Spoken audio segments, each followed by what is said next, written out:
Šiandien parodysiu, kaip užmaskuoti spuoguotą veido odą po aknės bėrimo elementų ir parodysime, kaip atlikti dieninį makiažą būtent tokiai odai.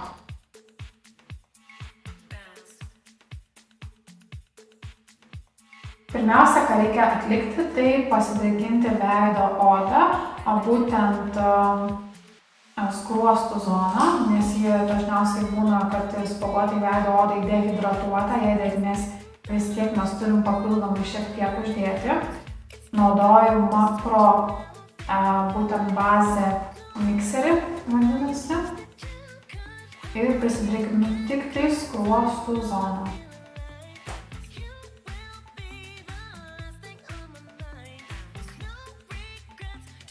Nepamirškime pridrėkinti ir paakių zonos. Yra labai svarbu, kad paakiai gerai laikytųsi ir nesudėkti raukšleles.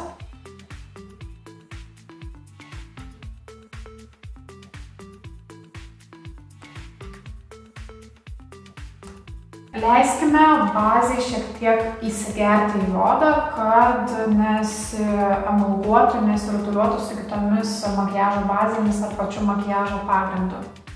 Tai 5 minutės paliekame odą pailsėti.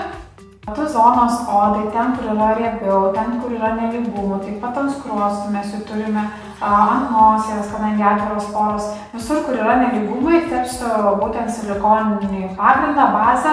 Tai yra priemonė iš Maybelline Baby Skin.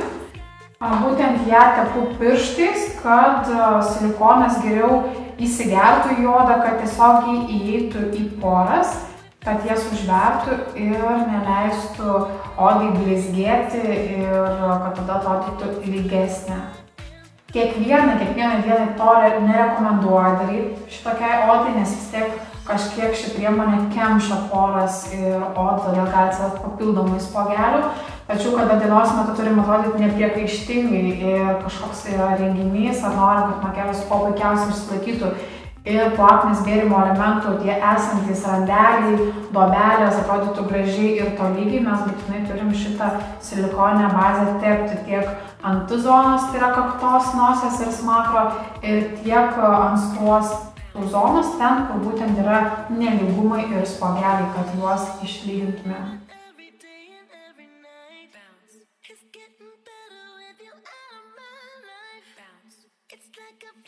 Sekantis etapas, mes turime pasimaskuoti tiek paakių zoną, tiek spuogelius. Pradėsiu nuo paakių zonos.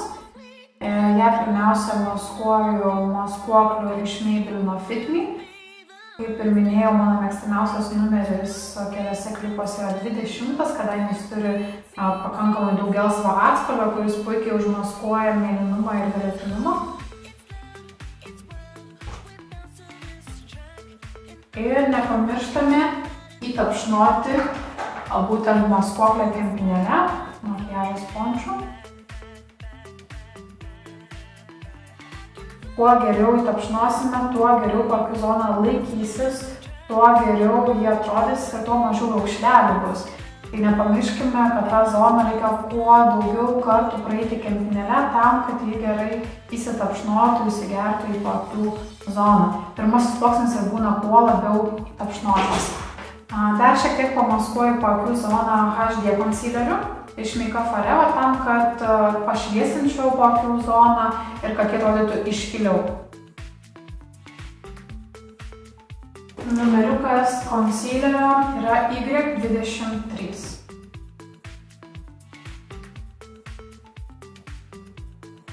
Neužmirškite pašviesinti ir pamaskuoti akies kampučių išorinėje dalyje ir vidinėme kamputyje, nes ten taip pat yra pamėlynavusių ar ne dėmelių, tamsesnių dėmių, tai būtinai užsimaskuokime tam, kad ta zona atrodytų gražiai.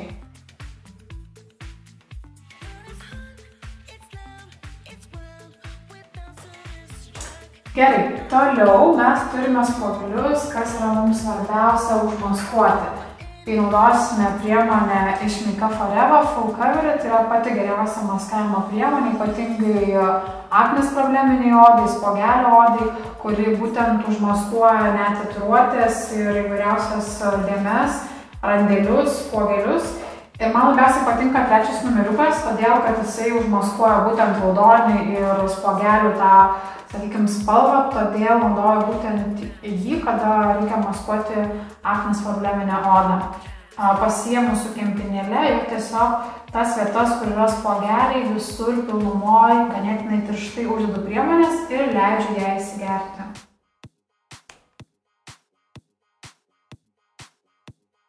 Ir jau po šito maskuoklio man visą laiką oda pagražėja ir klientas jaučiasi gerai, nes spuogeliai tiesiog išnyksta. Tai vienintelė priemonė, kuri stipriausias būtent aknės maskuoklis, ką teko išmėginti.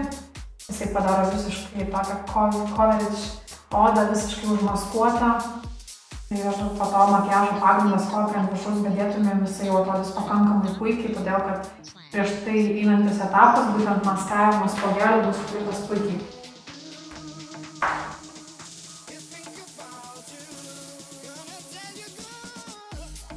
Nepamirškime, kad viršūnėlės spuogelio pats raudonumas turi būti užmaskuotas kuo tirščiau ir kuo, sakykime, stipriau, tačiau išorinis, sakykime, spuogelio paviršius ir panašiai turi būti geriau išsklaidytas, kad vėlgi nebūtų labai didelė balta ar šviesesnė dėmelė. Dėsim patį makiažo pagrindą, kad tiesiog tas spuogelio maskavimas nešviestų uždedant makiažo pagrindą, kad nebūtų per daug šviečiantis, kad būtų šiek tiek ir pasklaidytas.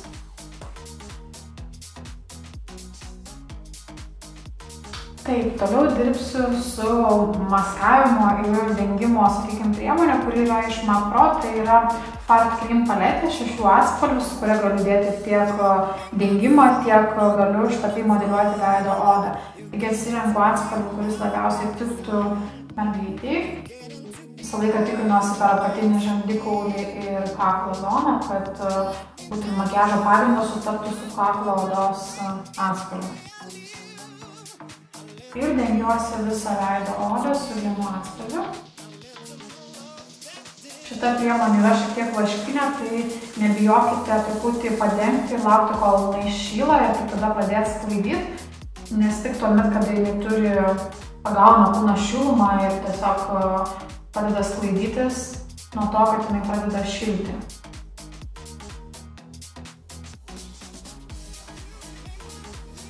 Jinai puikiai maskuoja, puikiai dengia, tinka tiek fotosesijom, tiek, sakykime, vakariniai makiažai, tiek pakankamai dienos metu, nes yra puikaus maskavimo, kada tikrai norit vidinio makiažo gerai išlaikančio, kadangi ta pudra tinka tiek vasarai, kadangi jinai, sakykime, atspari karščiui, atspari vandeniui, todėl labai gerai laikosi ant odos tekstūros. Ir kada jinai užšyla gerai dengiasi, tada aš dar šiek tiek praeinu kempinėle visus nelygumus ir noriu, kad ši pudra gerai įsidengtų. Kada noriu labiau, sakykime, kad pudra maskuotų, aš stipriai su kempinėle jos nespaudžiu, tiesiog praeinu paviršiais, tam, kad į odą truputį pasigertų, nes mes pirmą sluoksnį darėm maskuojamai, tačiau stiprių judesių nedarau, kad vėlgi nenuimčiau pudros ir neišleistų tie raudonumai, ką mes jau juos užmaskavę turim.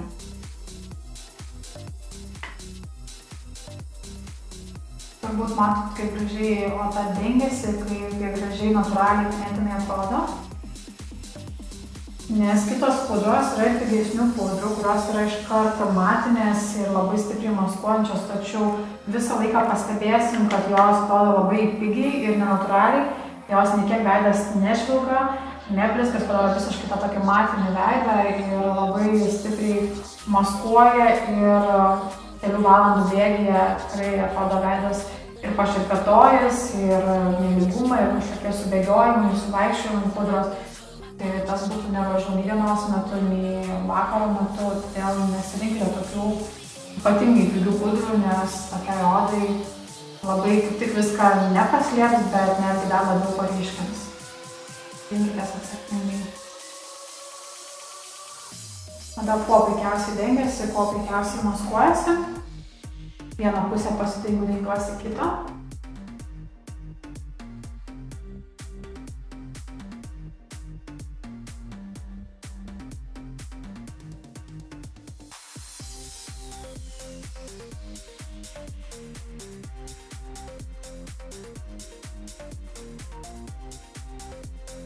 nepamirštam nosytės, po nosytę, smakrą, po smakrę, tam, kad veidas veido dengimas atrodytų tolygiai.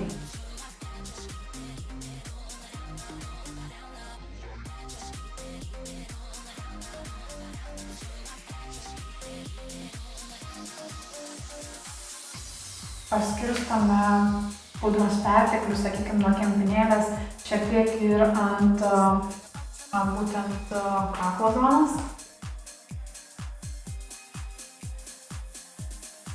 Nepamirštame ausyčių ir užausyčių, todėl kad net, sakykime, mokykloje ar studijų metu, dienos metu tiesiog neatrodytų kaukės efektas, kuris neperina nei į ausį, nei už ausies, kad nebūtų taip, kad dengta tik tai iki kaklo zonos ir atrodo kaip kaukės efektas.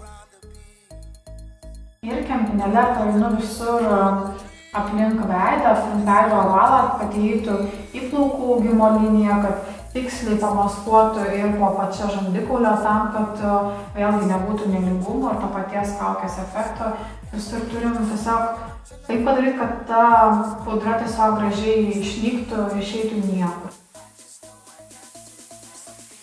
Su šita pudra nebijau pamaskuoti ir pačius vokus. Tai padarau, kadangi kempinėlės lieka nedidelis perteklius būtent šito makiažo pagrindo, aš nebijau jo pereiti ir vokus, nes nuo jų labai smarkiai raukšlės nesubėgs ir galima ant jo tiesiog prifiksavus bandyti dėti šešėlių bazę ir jau iškart klijuoti šešėlį. Tačiau su kitom priemonėm, kaip makiažo pagrindais, aš to visiškai nedarau ant akių zonos.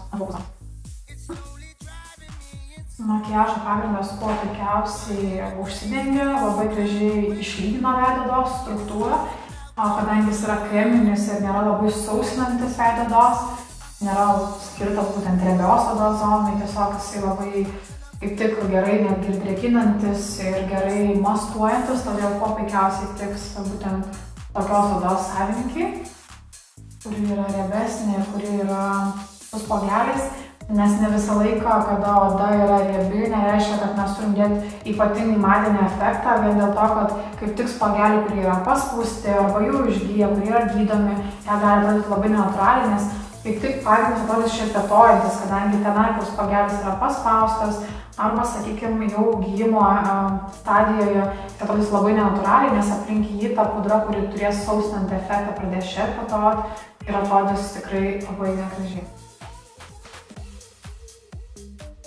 Toliau fiksuosiu makiažo pagrindą, biria pudrytę. Tai gali būti pudra iš Make Forever, Atelier, Macro.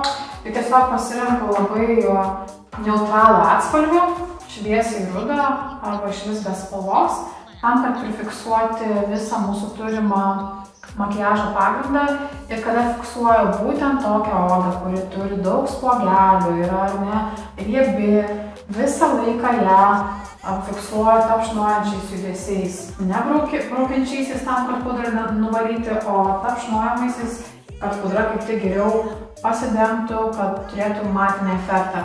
O būtent ši pudra išspręs šitą problemą, kad oda atrodys matinė ir ilgai sulaikys makiažo pagrindas. Todėl nebūtina prieš tai dėti iš karto sausinantį matinį efektą makiažo pagrindą. Ir turim nebijoti iš pradžių, kad atrodys šiek tiek lengvai blizganti, todėl kad šis etapas, būtent fiksavimas biria matinė pudra, duos tą visiškai užmatinimą ir matinės odos efektą. Tačiau neturim irgi labai stipriai persistengti, ypatingai dienos metu, tam, kad oda neatrodytų vėlgi nenatūraliai, kad nepradėtų priešingai šerpetoti tie patys spuogeliai, kurių nenorėjom, kad šerpetotų. Tai neturim persausinti, tačiau neturim ir pagailėti, todėl kad oda yra riebi.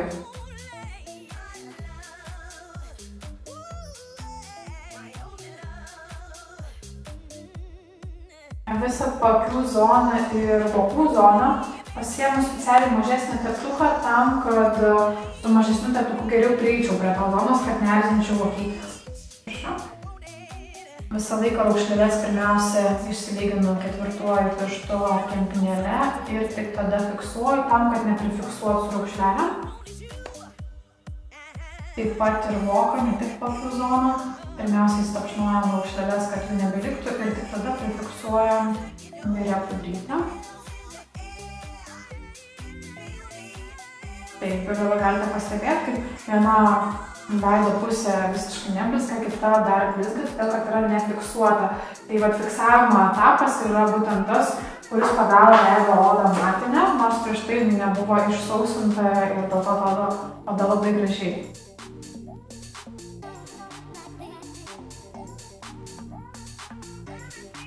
Norint dar didesnio matinio efekto, norint, kad spuogelis neišlystų, dar ilgesnis veidas, naudojame Jane's Field mineralinę pudrą tam, kad uždengtumėm kiekvieną nelygumą. Ir tiesiog tą pudrą reikia tepti su kamuoju judesiu, dažniausiai tepu mažesniu teptuku, kad kaip tik spuogelius tinkamai užmaskuočiau, tiek per paklu zoną dažniausiai perinu, tam, kad jie atrodytų lygesnė.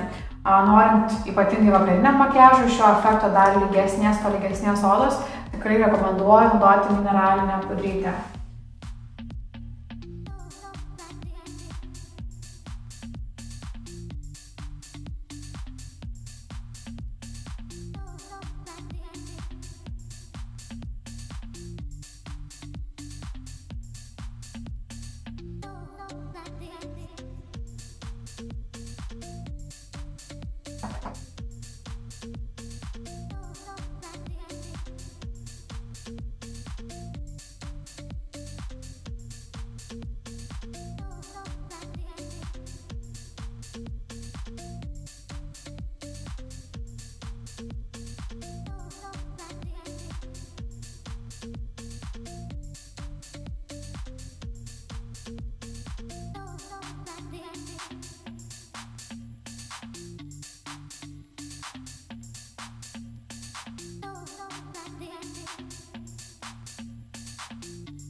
Veido modeliavimui naudoju priemonę iš Macro, tai yra veido modeliantą. Būtinai turite sumodeliuoti visą laiką skruostikaulio zoną, kaktos augimo zoną, jeigu mūsų kakta yra per didelė. Šiuo atveju kaip tik mes turim didelę kaktą, todėl plaukų augimo liniją nebijom patamsinti visą, kad kaktos zona vizualiai pamažėtų. Taip pat visą laiką perinam vatinį žandikaulį ir paretušuojam modeliantą į apačią, kad veido forma atrodytų kūdesnė, gilesnė, kad kaklo zona taip pat atrodytų kūdesnė. Taigi tą pamodeliavau nosytę, tai nosies apačią ir šoninį paviršių, tam, kad atrodytų dailesnė. Taip pat po lūpos apačią patamsinu tam, kad lūpa atrodytų putlesnė. Ir su modeliantu tamsiu yra baigta. Tuomet pasiemu Macro skaistalą arba, sakykime, kažkokį turimą šešėlį. Šiuo atveju naudojau šiek tiek persikinio atspalvio tam, kad mes turim mėlynas akis. Jas norint paryškinti, būtinai naudokite skaistalą į būtent koralinę spalvą, į persikinę spalvą. Toliau pats gražiausias dalykas, kas suteikia odai švytėjimo ir tobulo efekto, tai yra highlighteris. Highlighterį naudoju iš Anastasia Beverly Hills. Būtent highlighteriu paryškinkite iškiliausias veido vietas, tai yra virš skruostikaulio sumodeliuota. Tai yra būtent ta vieta, kur yra iškiliausia. Ją retušuokite tokiu kaip mėnuliuko principu, rodau kuriuose vietose. Šitose vietose taip pat galima šiek tiek pabronzinti, highlightinti po antakių, tam atrodytų jisai vizualiai iškilesnis. Ir taip pat perbrauti per nosies paviršių, kad linija atrodytų kūdesnė, kad nosies vėlgi būtų dailesnė. Ir norint paputlinti lūpą, virš viršutinės lūpos, šiek tiek pašviesinu highlighteriu, patiku pedono lanką, tam, kad lūpa atrodytų vizualiai žymiai putlesnė. Taigi, toks modeliavimo, sakykime, principas tinka kasdieniniam bei vakariniui makiažui. Jeigu mes norėtumėm foto makiažo efektą, galėjome daryti dar prieš tai ir šlapį modeliantą ir ant viršaus modeliuoti sausai. Tai toks būtų veido modeliavimas.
Antakių modeliavimui naudoju Leica Ferrero priemonę vandenį atsparę ir po antakiais turimus nereikalingus plaukelius aš tiesiog pašukavau ir užpildžiau tą vietą, kur yra plaukelių full coveriu, tą pačią priemonę, kurią maskavau spuogelius, tam, kad jie užmaskuotų nereikalingus plaukelius ir kad jie tiesiog mums atrodytų užmaskuoti, kaip ir jų nebūtų.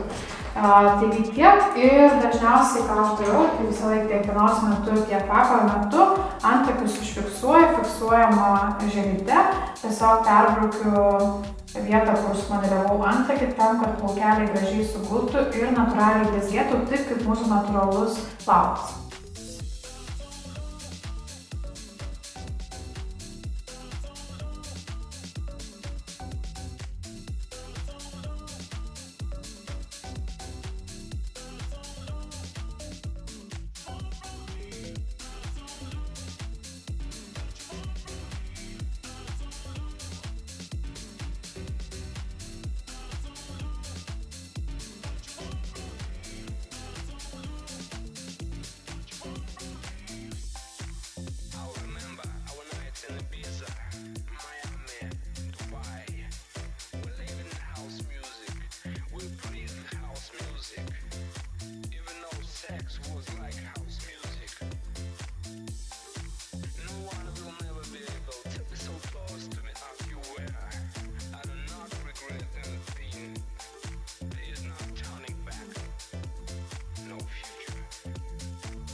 Akių modeliavimui ir šešėliavimui naudojau tiesiog net ne ant akių šešėlius, bet Anastasijos Beverly Hills highlighterių, kuriame yra 4 spalvos. Tai su tamsiausia spalva, kaip ir bronzantu, pamodeliavau akies linkį ir šiek tiek užkilau daugiau į viršų tam, kad mūsų akies forma yra šiek tiek įgilėjusi, tam, kad neišaukštintumėm antarpon tokio kaulų. Mes tiesiog šiek tiek bronzanto dedame ir toje vietoje, kur yra iškiliausia vieta, tam, kad ji neatrodytų per daug iškili. Taip pat su šviesesnėm spalvom aš pasimodeliavau akies patį voką, išdidinau jį ir su bronzantu perėjau pagal apatinę blakstienų liniją. pagal apatinę akies dalį. Taip pat paryškinom blakstienos tušu ir užklijavom ištisinės blakstienas. Blakstienos buvo iš Ardell firmos, ištisinės štai tokios. Ir po antakio kaulų, po antakio modeliuota vieta, šiek tiek pašviesinau priemonę kaip ir blizganti gari pudra vadinasi, kaip ir Make Up Forever Star Powder. Ir būtent šiek tiek jos, kad būtų švytėjimas ir atitinkantis atspalvį, šiek tiek ir rausvumą, kad įneštų gyvybės ir kitokio atspalvio, uždėtas ant tokio kaulo viršaus, tam, kad išiškinam šitą vietą. Ir akių makiažas tuo ir užsibaigė. Tada mes sumodeliavom lūpas. Lūpas pieštukų pabrėžiam aplinkui ir šiek tiek įsivedėm spalvos į patį lūpų vidurį. Tačiau lūpos vidurį palikom visiškai švarų, be lūpų pieštuko pagrindo ir ten dėjom vandenį atsparią priemonę iš Make Up Atelier kosmetikos kompanijos, kuris yra dažas vandenio atsparus, kuris laikosi 24 valandas. Todėl dienos metu tokį lūpų spalvą rinktis yra geriausia, todėl kad išvaikščiosim visą dieną ir atrodysim puikiai. Numeriukas yra mano mėgstamiausias RV15, todėl kad jis yra kaip ir nudinės spalvos, tačiau turi labai šiltą gražų atspalvį, kuris suteikia veidui gaivumo ir nepadaro lūpų visiškai nudinių ir be spalvos. Tai toks mūsų makiažas, kuris puikiai užmaskuoja spogelius, aknės odą, kuris nepalieka nelygumo ant odos. Akis sumodeliuotas labai lengvai, užklijuotas ištisinės blakstienos, kad pagyvintumėm akių makiažą. Taip pat lūpos padažytos vandeniu atsparia priemonė ir matinė priemonė tam, kad atrodytų nepriekaištingai ir išlaikytų visos dienos metu. Tai tiek.